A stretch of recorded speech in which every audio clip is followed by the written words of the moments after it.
بسم اللہ الرحمن الرحیم۔ انشاءاللہ ماہ شعبان کے حوالے سے کچھ ضروری باتیں آپ کے گوشہ گزار کرنے کی سعادت حاصل کرتا ہوں۔ جیسا کہ ہم پہلے بھی عرض کرتے رہتے ہیں کہ آپ ہمارے نیکی کی دعوت عام کرنے میں ہمارا ساتھ دیجیے، اور جو باتیں ہم سماعت کریں اسے دوسروں تک پہنچانے کی کوشش کریں۔ اگر ہم اس طرح نہیں پہنچا سکتے ہیں کہ خود بیان کر سکیں تو ہمارا ایک کلپ یا بیان آپ شیئر کر کے یہ سعادت حاصل کر سکتے ہیں۔ حضرت سیدنا معاذ بن جبل رضی اللہ تعالیٰ عنہ سے روایت ہے، نبی کریم صلی اللہ تعالیٰ علیہ وآلہ وسلم نے ارشاد فرمایا کہ شعبان کی 15ویں شب میں اللہ تبارک و تعالیٰ تمام مخلوق کی طرف تجلی فرماتا ہے اور سب کو بخش دیتا ہے، مگر کافر اور عداوت والے کو نہیں بخشتا۔ اس حدیث پاک کو صحیح ابن حبان میں نقل کیا گیا۔ ایک تو یہ کہ کافر اس رات نہیں بخشا جاتا، اس کے علاوہ اور بھی ایسے لوگ ہیں کہ جنہیں اس رات کو بھی نہیں بخشا جائے گا۔ شعب الایمان یہ حدیث کی کتاب ہے، اس میں ایک حدیث پاک نقل ہے کہ حضرت سیدتنا عائشہ صدیقہ رضی اللہ تعالی عنہا روایت کرتی ہیں کہ نبی کریم علیہ السلام نے ارشاد فرمایا کہ میرے پاس جبرائیل آئے اور کہا کہ یہ شعبان کی 15ویں رات ہے، اس میں اللہ تبارک و تعالیٰ جہنم سے اتنوں کو آزاد فرماتا ہے کہ جتنے بنی کلب کی بکریوں کے بال ہیں، مگر کافر اور عداوت والے اور رشتے کاٹنے والے، یعنی جو قریبی رشتہ دار ہوتے ہیں ان سے رشتے توڑنے والے، اور تکبر کے ساتھ ٹخنوں سے نیچے کپڑا لٹکانے والے، اور والدین کے نافرمان اور شراب کے عادی کی طرف نظر رحمت نہیں فرماتا۔ حضرت سیدنا امام احمد رضی اللہ تعالیٰ عنہ نے حضرت سیدنا عبداللہ ابن عمر ابن زید رضی اللہ تعالیٰ عنہ سے جو روایت کی ہے اس میں قاتل کا بھی ذکر ہے۔ اسی طرح ایک اور روایت میں نبی کریم علیہ السلام کی ایک حدیث موجود ہے، حضرت سیدنا کثیر بن مرہ رضی اللہ تعالیٰ عنہ سے روایت ہے۔ نبی کریم علیہ السلام نے فرمایا کہ اللہ تبارک و تعالیٰ شعبان کی 15ویں شب میں تمام زمین والوں کو بخش دیتا ہے سوائے کافر اور عداوت والے کو۔ تو میرے پیارے اور محترم سامعین کرام، ان احادیث میں ایک یہ بات آئی ہوئی ہے کہ عداوت والوں کو بھی اللہ تعالیٰ نہیں بخشتا۔ تو مطلب کیا ہے کہ دو مسلمان بھائیوں میں کسی دنیاوی معاملے کی وجہ سے دشمنی ہو، عداوت ہو، تو انہیں بھی اللہ نہیں بخشے گا۔ تو لہذا 15ویں شب آنے سے پہلے ہمیں ان معاملات کو نمٹا لینا چاہیے۔ آج کل جھگڑے بہت زیادہ ہیں، ذرا سی بات میں قریبی رشتہ داروں سے، عزیزوں سے لڑائیاں ہو جاتی ہے، سگے بھائیوں میں لڑائیاں ہو جاتی ہے، پراپرٹی کے مسئلے میں، کاروبار کے مسئلے میں، یا جب شادیاں ہو جاتی ہیں تو ازواج کے مسائل آ جاتے ہیں، ان میں نفرتیں پیدا ہو جاتی ہیں، کدورتیں پیدا ہو جاتی ہیں، عداوتیں پیدا ہو جاتی ہیں۔ تو ہمیں اچھی طرح غور کر لینا چاہیے کہ دنیاوی جھگڑے ہیں تو انہیں ختم کر لیں، تاکہ 15 شعبان میں جب مغفرت کے پروانے بانٹے جائیں تو ہمیں اس سے محرومی نہ ہو۔ انہی احادیث میں کہ جن میں یہ کہا گیا کہ یہ جو عداوت والے نہیں بخشے جاتے ہیں، تو سید اعلیٰ حضرت رحمت اللہ تعالیٰ علیہ کا ایک عمل تھا، وہ آپ کے گوشہ گزار کرتا ہوں کہ بحمد تعالیٰ مدینۃ المرشد بریلی شریف میں آقا اعلیٰ حضرت نے یہ طریقہ مقرر فرمایا تھا کہ 14 شعبان کی رات آنے سے پہلے مسلمان آپس میں ملتے، ایک دوسرے سے قصور و معاف کرواتے تھے۔ تو مدنی التجا ہے کہ ہر جگہ اسلامی بھائی بھی ایسا ہی کریں، اسلامی بہنیں بھی فون وغیرہ کے ذریعے آپس میں معافی تلافی کریں۔ اب ایک ہمارے یہاں پر ایک سلسلہ چلا کہ جناب SMS کر دیا اور جان چھڑا لی، اتنا کافی نہیں ہے۔ اور دیکھیں، جن سے جھگڑا ہے ان سے معافی مانگنی ہے۔ اب جناب زمانے بھر سے معافی مانگی جا رہی ہے، فیس بک پر معافی مانگی جا رہی ہے، واٹس ایپ پر ہاتھ جوڑ کر، وہ تصویر ہوتی ہے نا ہاتھ جوڑنے والی بنی ہوئی ہوتی ہے، وہ بھیجی جا رہی ہے اور معافیاں مانگی جا رہی ہیں۔ لیکن گھر میں بھائی ہے، گھر میں والدین ہیں، بچوں سے لڑائی ہے، پڑوسیوں سے لڑائی ہے، رشتہ داروں سے لڑائی ہے، ان سے معافی نہیں مانگ رہے۔ تو جہاں لڑائیاں ہیں وہاں جا کر معافی مانگنی ہوگی۔ ویسے عمومی طور پر اگر فیس بک پر اور واٹس ایپ وغیرہ پر معافی مانگے، SMS کے ذریعے معافی مانگے تو کوئی بات نہیں ہے، مگر جہاں پر خصوصی جھگڑا ہے، عداوت اور کدورت ہے، وہاں جا کر معافی مانگنی ہوگی اور اس سے کہلوانا پڑے گا کہ ہاں میں نے معاف کیا۔ ہمارے یہاں پر یہ ہوتا ہے کہ بعضوں کا جب معافی مانگنے جاتے تو سامنے والا اڑ جاتا، ٹیڑھ ہو جاتا، تو معاف نہیں کرتا. تو پھر ہم کیا کہتے ہیں، جناب بڑا آیا، ایک تو معافی مانگنے آیا ہوں اور بھی معاف نہیں کرتا، جدا بھاگ یہاں سے. تو اسے اس طرح ذلیل کر کے بھگا دیتے ہیں. اگر واقعتاً اللہ کا خوف دل میں ہے تو جب تک وہ معاف نہ کرے ہمیں وہاں سے ہٹنا ہی نہیں چاہیے. پھر وہ معاف نہیں کرتا تو پھر آپ اس سے بری ذمہ ہیں، وہ جانا اس کا رب جانا ہے. آپ نے کوشش کر لی، جتنی آپ میں طاقت تھی سکت تھی، اپنی طاقت کے مطابق، پھر آپ سے کوئی باس پرس نہیں ہوگی، پھر وہ قصوروار ہوگا سامنے والا، اور اسی سے اللہ کی بارگاہ میں حساب کتاب ہوگا. لیکن ہمیں جہاں پتہ ہے کہ جناب فلاں شخص کے ساتھ ہم نے برا کیا تھا تو اس کے جا کر معافی مانگے. اچھا کئی دفعہ ایسا ہوتا ہے کہ کچھ بھائی ایسے ہوتے ہیں کہ خواہ ناراض ہو جاتے ہیں، تو ہو سکے تو انہیں بھی منایا جائے. تو جو بلا وجہ ناراض ہے کہ وہ شخص اچھا نہیں لگتا، اس کا چلنا اچھا نہیں لگتا اور اس کا بولنا اچھا نہیں لگتا، اس کا کاروبار کرنا اچھا نہیں لگتا، حسد اور کینے کی وجہ سے، تو یہ ایک الگ چیز ہے. بہتر ہے کہ اس سے معافی مانگے جائے. اگر کسی نے معافی نہیں مانگی اور وہ خود خواہ اپنی ذات کی وجہ سے اپنے آپ کو تکلیف میں ڈالتے ہوئے ناراض ہو جاتا ہے تو یہ اس کا اپنا قصور ہے. اس کو سامنے والے کے لیے دل میں برا جاننے اور کینہ پالنے کی وجہ سے معافی مانگنی چاہیے. تو یہ ایک الگ کنڈیشن ہوتی ہے. تو بہرحال نیم شعبان آنے سے پہلے ہمیں ایک دوسرے سے معافی مانگ لینی چاہیے. اور بعضوں کا ایسا ہوتا ہے کہ ہم کسی کے ساتھ برا کر جاتے ہیں، ہمیں پتہ نہیں ہوتا، تو پھر کہ اس سے معافی مانگے کیسے.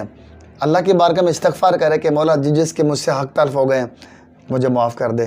تو ظاہر بات ہے انسان ہے ہم، مجھ سے بھی ایسا ہو سکتا ہے. تو جو مجھے سن رہا ہے اگر جانے یا انجانے میں مجھ سے بھی کسی کے حق تلف ہو گئے ہوں تو خدا را مجھے بھی معاف کر دیں، کیونکہ بعض اوقات پتہ نہیں ہوتا. لہذا آپ کو تو پتہ ہے نا کہ میرے ذات سے آپ کو کیا تکلیف پہنچ گئی ہوگی.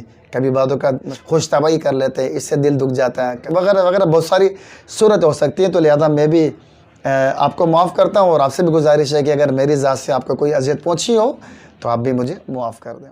تو آئیے امام اہل سنت کا ایک پیام اہل سنت سماعت کریں. اعلیٰ حضرت فرماتے ہیں شب بارات قریب ہے، اس رات تمام بندوں کے اعمال حضرت عزت عز و جل میں پیش ہوتے ہیں. مولا عز و جل باتوفیل حضور پر نور شافع یوم نشور علیہ عبدالصلاۃ والتسلیم مسلمانوں کے ذنوب یعنی گناہ کو معاف فرماتا ہے، مگر چند ان میں وہ دو مسلمان کے جو باہم دنیاوی وجہ سے یعنی کسی دنیاوی رنجش کی وجہ سے نفرت رکھتے ہیں، کینہ رکھتے ہیں، لڑائی رکھتے ہیں، تو اللہ فرماتا ہے کہ ان کو ابھی رہنے دو جب تک آپس میں صلح نہ کر لیں اور ایک دوسرے کے حقوق ادا نہ کر لیں یا معاف نہ کرا لیں کہ بإذن تعالیٰ حقوق العباد سے صائف اعمال یعنی اعمال نامے خالی ہو کر بارگاہ عزت میں پیش ہوں. حقوق مولا یعنی اللہ تبارک و تعالیٰ کے حقوق کے لیے توبہ صادقہ کافی ہوتی ہے، مگر حقوق العباد کے لیے معاف کرانا بھی ضروری ہوتا ہے. نبی کریم علیہ السلام ارشاد فرماتا ہے کہ التائب من الذنب کمن لا ذنب لہ، یعنی گناہ سے توبہ کرنے والا ایسا جیسا کہ اس نے گناہ کیا ہی نہیں. ایسی حالت میں بإذنہ تعالیٰ ضرور اس شب میں امید مغفرت تامہ ہے، بشرط یہ کہ صحت عقیدہ ہو. وَهُوَ الْغَفُورُ الرَّحِيمُ، اور اللہ تبارک و تعالیٰ معاف کرنے والا اور مہربانی کرنے والا ہے. یہ سنت مصالحت اخوان یعنی اسلامی بھائیوں میں صلح کروانا و معافی حقوق بحمد تعالیٰ یہاں سالہ سال دراز سے جاری ہے. امید ہے کہ آپ بھی وہاں کے مسلمانوں میں اجرا کر کے من سن فی الاسلام سنتاً حسناتاً فلہ اجرہا واجر من عمل بہا الی یوم القیامت لا ینقص من اجورہم شیء، یعنی جو اسلام میں اچھی راہ نکالے اس کے لیے اس کا ثواب ہے، اور قیامت تک جو اس پر عمل کریں ان سب کا ثواب ہمیشہ اس کے نام اعمال میں لکھا جائے بغیر ان کے کہ ان کے ثوابوں میں کچھ کمی ہو کہ مصداق ہوں. اس فقیر کے لیے عفو و عافیت، یہ اعلیٰ حضرت فرماتے ہیں کہ اس فقیر کے لیے عفو و عافیت دارے کی دعا فرمائیں. فقیر آپ کے لیے دعا کرتا ہے اور کرے گا انشاءاللہ تبارک و تعالی. سب مسلمانوں کو سمجھا دیا جائے کہ وہاں نہ خالی زبان دیکھی جاتی ہے یعنی اللہ کی بارگاہ میں، وہاں نہ خالی زبان دیکھی جاتی ہے نہ نفاق پسند ہے. صلح و معافی سب سچے دل سے ہونی چاہیے. والسلام فقیر احمد رضا قادری از بریلی شریف. تو یہ اعلیٰ حضرت نے پیغام دیا ہے، پیام دیا اس وقت کے تمام ہندوستان کے مسلمانوں کو۔ تو یہ ہمارے لیے بھی پیغام ہے، ہم بھی اپنے آپ کو رضوی کہلاتے ہیں، اعلیٰ حضرت سے محبت کا دم بھرتے ہیں، تو یہ پیغام میرے اور آپ کے لیے بھی ہے۔ تو چنانچہ یہ پیغام تھا اعلیٰ حضرت کی طرف سے۔ تو مزید اور پیغام بھی ہم سماعت کرتے ہیں، لیکن اس سے پہلے کچھ ضروری باتیں بھی سماعت کر لیں۔ حضرت سیدنا ابن عباس فرماتے ہیں کہ ایک آدمی لوگوں کے درمیان چل رہا ہوتا ہے، حالانکہ وہ مردوں میں اٹھایا ہوا ہوتا ہے، یعنی اس کا نام مردوں میں لکھ دیا جاتا ہے۔ پھر آپ رضی اللہ تعالیٰ نے پارہ 5 سورۃ الدخان کی آیت نمبر 3 اور 4 کی تلاوت کی۔ اللہ تبارک و تعالیٰ ارشاد فرماتا کہ اِنَّا أَنزَلْنَاهُ فِي لَيْلَةٍ مُبَارَكَةٍ إِنَّا كُنَّا مُنذِرِينَ فِيهَا يُفْرَقُ كُلُّ أَمْرٍ حَكِيمٍ۔ ترجمہ: بے شک ہم نے اسے برکت والی رات میں اتارا، بے شک ہم ڈر سنانے والے ہیں، اس میں بانٹ دیا جاتا ہے ہر حکمت والا کام۔